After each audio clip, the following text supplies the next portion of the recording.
만들어서 아무튼 수고하셨습니다. 애쓰셨어요. 2001년 개봉한 친구라고 하는 아주 오래된 영화가 있습니다. 1981년을 배경으로 부산의 한 고등학교 교실에서 있었던 일로 이 영화가 시작이 됩니다. 전 개인적으로 볼 때 아주 참 야비하게 생긴 40대 중반의 교사가 교단에서 내려오더니 무슨 잘못이 있었는지 모르지만 한 학생의 뺨을 꼬집고 세게 꼬집고 나머지 손으로 그 학생의 한쪽 뺨을 후려 갈기는데요. 이거는 때리는 게 아니라 무슨 감정까지 실어서 완전히 뺨이 곧 피가 터질 만큼 세게 때립니다. 다음 하니까 다른 학생을 부릅니다. 학생이 도살장에 들어서는 같은 움츠러 들고 벌벌 떠는 그 학생을 또 마구 때립니다. 부자비합니다. 교사가 그 학생을 보고 묻습니다. 너가 아버지 뭐하노? 학생이 기어 들어가는 목소리로 대답을 합니다. 회사에 다니십니다. 교사가 눈을 부라리고 호통을 치기를 이놈아, 너가 아버지는 상사한테 굽신거려가며 돈 벌어와 널 공부시키는데 네 놈은 공부하는 꼴이 이게 뭐냐? 그리고 주먹을 또 날립니다. 다음으로 또 한 학생에게 물어봅니다. 너가 아버지는 뭐하노? 학생이 쭈비쭈비엇 대답을 합니다. 장의사요. 하고 싶지 않은 말을 합니다. 교사가 또다시 눈을 부라리고 호통을 칩니다. 너가 아버지는 죽은 사람 염하고 오만 고생을 다해 너 공부시키는데 성적이 이게 뭐고? 그리고 한바탕 또 주먹을 날립니다. 배우 장동건이라고 하는 아주 잘생긴 배우가 이 학생 역을 했습니다. 진짜 얻어맞았는지 잘 모르겠어요. 다음으로 배우 유호성이라고 하는 배우가 분한 학생, 그 학생을 보고 너가 아버지는 뭐하노? 하고 이 교사가 또 묻습니다. 이 학생 망설이다가 건달입니다. 대답을 하니까 교사가 끔찍 움찔합니다. 그러더니 역시 호되게 손찌검을 해요. 그런데 그 매맞는 이 학생들은 하나같이 이 무자비한 교사의 폭행을 피하지 않습니다. 그대로 맞습니다마는 마음속에는 반항심이 불같이 일어납니다.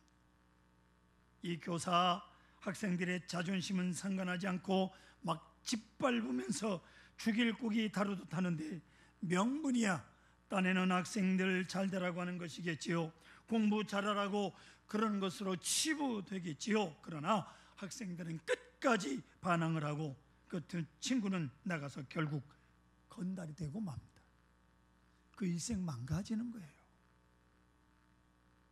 인생이요 3가지 복을 받아야 된다 그럽니다.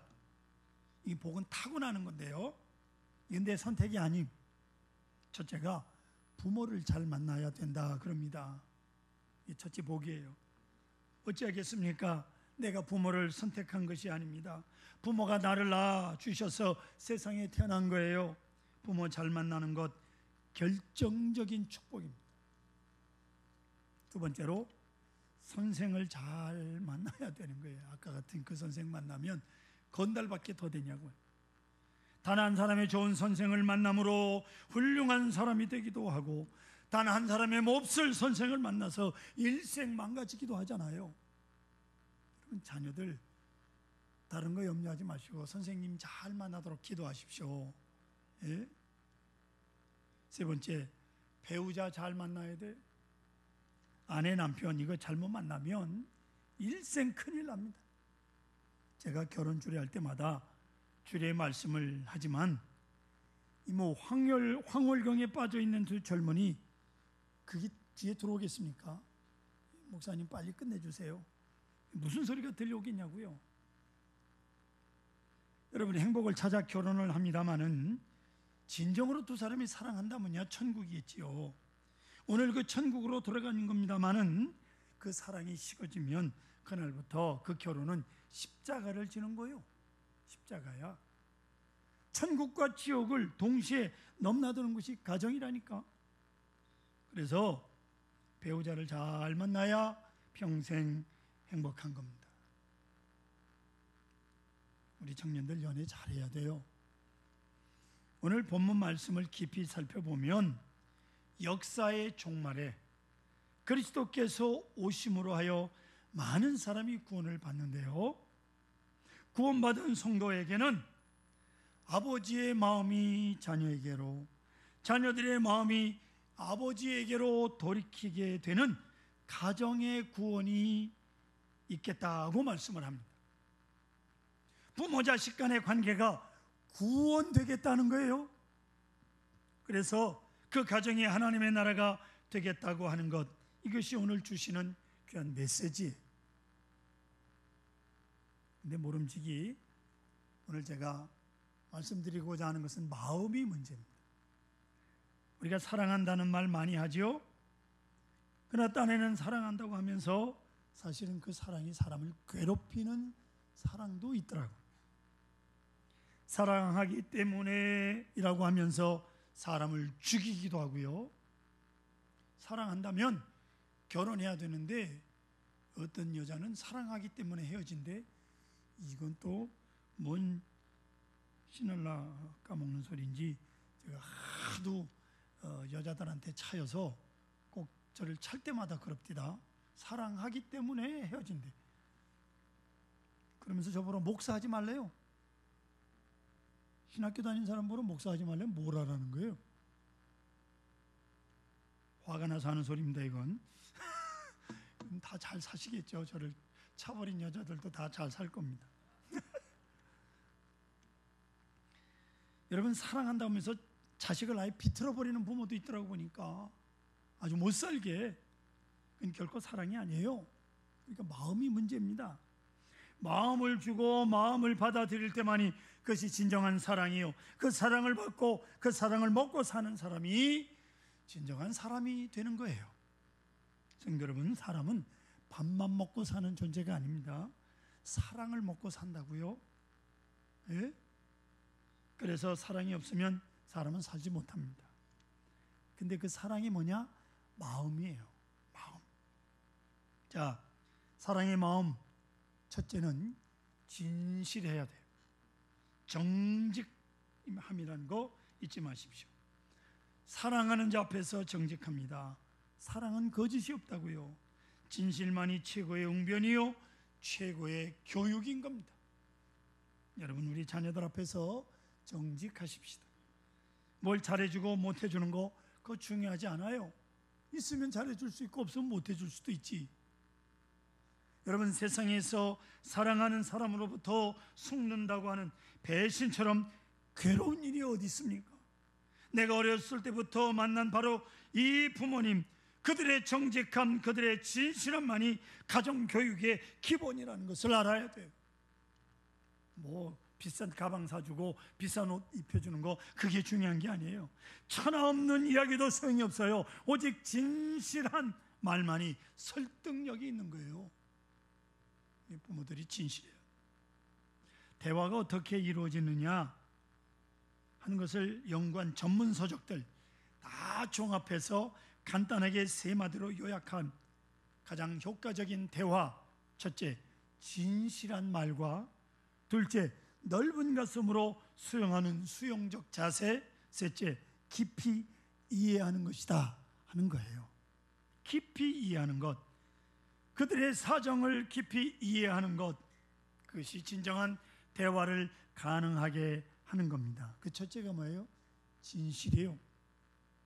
성도 여러분, 부모님의 진실을 보고 자녀들은 그 속에서 자라난다고 하는 사실을 잊지 마시기 바랍니다. 두 번째로, 사랑의 마음은 곧 겸손입니다. 부모의 교만이 자녀의 허영으로 이어진다고 하는 것입니다. 허영과 허세가 이 나라 정치, 경제, 문화, 교육을 다 망쳐버렸어요. 우리 부모님들 자녀 앞에 겸손하십시다.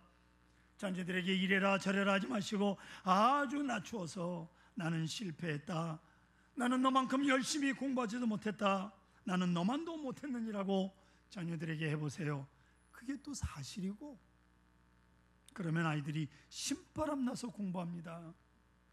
그런데 어른들, 자기들은 뭐 굉장히 잘한 것처럼 야 이놈아 나는 안 그랬다고 한다면 애들이 벌써 어머니 성적표까지 다 보고 앉았는데 왜 쓸데없는 소리를 하시냐고요.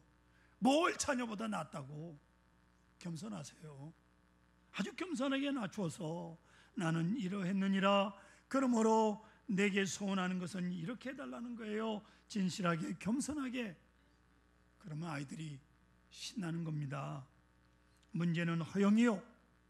부모님의 교만이 문제입니다. 교만.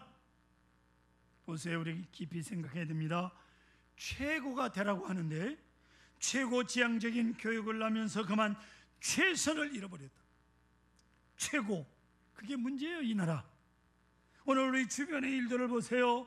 뭐 한다는 사람, 뭐 했다는 사람. 장관이라고 6개월밖에, 어떤 사람은 뭐 한 달도 못한 사람들이 있는데 그 사람 죽을 때까지 장관이라고 불러줘야 좋아한다는 거예요. 썩 잘한 장관도 아닌데 오히려 제발 나를 장관이라고 부르지 말아 달라고 했으면 좋을 텐데 굳이 장관이라고 불러달라고 한다는 거예요. 여러분 그거 거지 근성이요. 뭐가 잘난 과거라고 그거를 간판이냥 달고 다니려고 합니까? 명함에다가 딱 적어가지고 전직 무슨 장관. 오늘 진정 정치인들이나 장관들 모두 제발 국민들을 두려워했으면 좋겠습니다. 진실하고 겸손했으면 좋겠어요. 그래야 저도 살고 나라도 삽니다. 가정도 삽니다. 나 별거 아니다. 그래야 아이들이 자유로울 것인데 우리 가문이 어떻고 우리 집안 뼈대가 어떻고라고 자랑을 하죠. 무슨 대단한 뼈대라고요. 이게 바로 이 나라 교육을 망치고 있는 거예요. 최고 지향적인 삶과 인생만 있고 최선이 없습니다. 그래서 최고에 이른 사람은 교만해서 망하고 그렇지 못한 사람은 낙오자로 절망해서 더 망하고.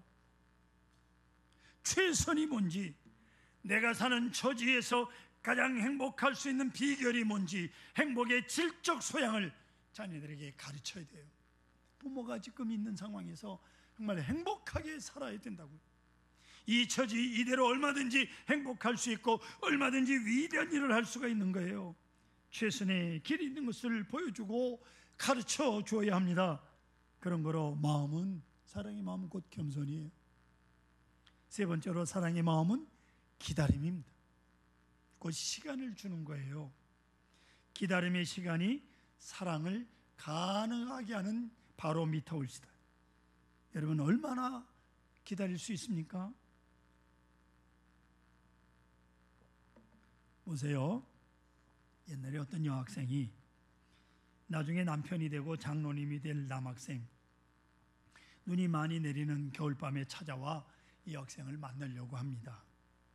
눈이 오는데 대문 앞에 서 있는 그 남자를 창문으로 보고 그때부터 이 학생이 샤워를 시작합니다. 그리고 화장을 하고 2시간 동안을 이렇게 보내다가 내다봅니다. 그 남학생 아직도 그 자리에 서 있습니다.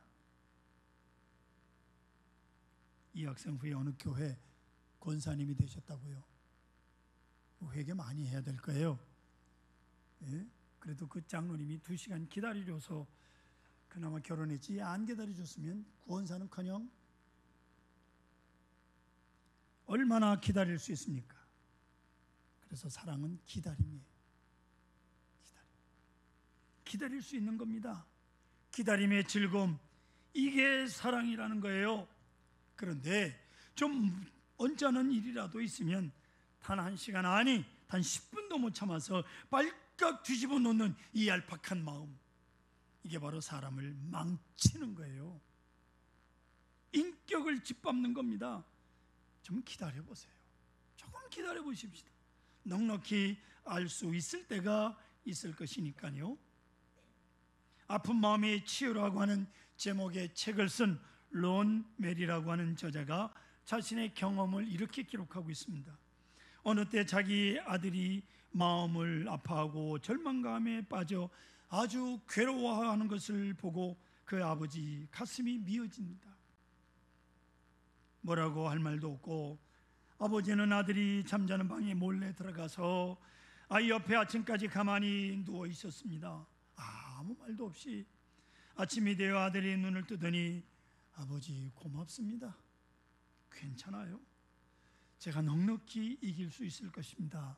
라고 말하더랍니다. 우리네 같으면 절절절절 따라다니면서 왜 그러느냐, 뭐 때문에 그러느냐, 자꾸 상처를 찌르기 일쑤입니다. 가만히 옆에 앉아 있으면 돼요. 조용하게 같이 누워 있으면 되는 겁니다. 그리고 침묵하십시오. 그 기다림이 사람을 권하는 거예요. 좀 기다려 보세요.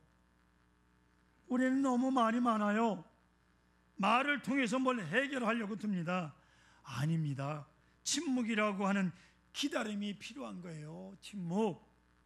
조용하게 함께하는 그 기다림 말입니다. 그것이 마음이요. 그 마음과 마음이 통할 때 문제가 해결되는 거예요. 네 번째로 사랑의 마음이란 곧 믿음입니다.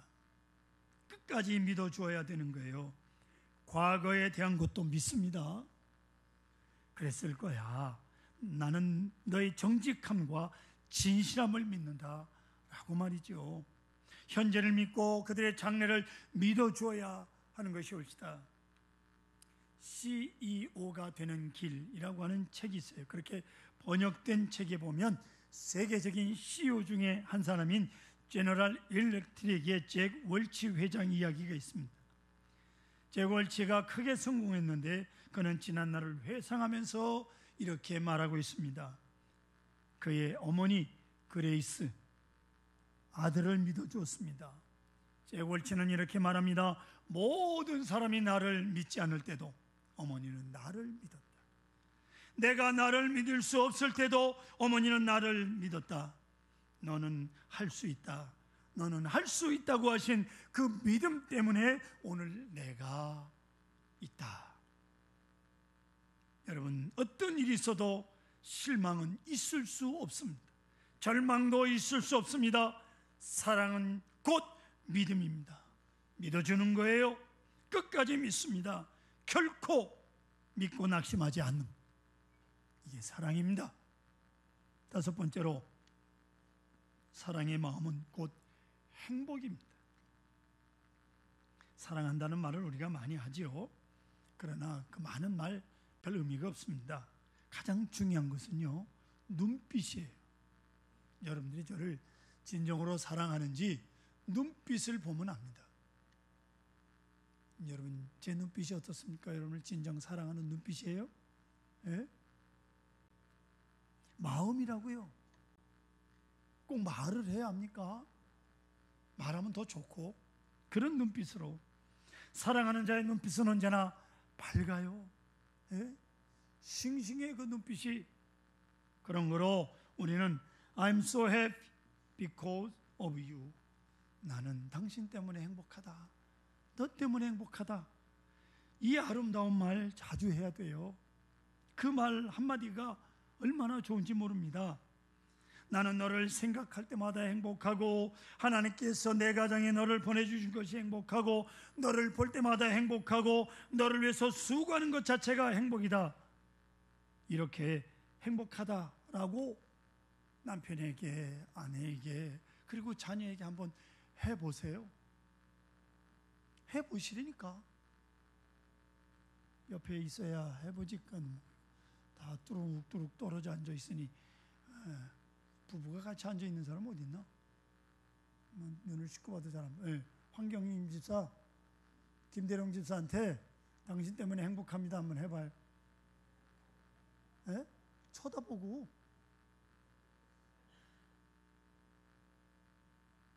아멘. 이거 자주 하라고. 그 말 좀 자주 해요. 그 돈도 안 드는데, 돈도 안 들잖아. 상당 사랑하는 성도 여러분, 생각해 보십시오. 나 때문에 행복하다고 하는 사람, 그 사람 얼마나 좋아요? 나 때문에 행복하다고 그러는 사람, 그 사람 얼마나 만나고 싶어요? 왜냐하면 나도 행복해지니까. 나 때문에 행복하다는 사람 만나면 나도 행복해지는 거 아니겠어요? 하지만 만날 때마다 너는 왜 태어나가지고 이 왼수야, 너 때문에 내가 못 산다, 그런 어머니 뭐 때문에 만나고 싶고 그런 아버지 어떻게 좋아하겠느냐고요. 자식을 낳아놓고 어떻게 왼수라고 그래요?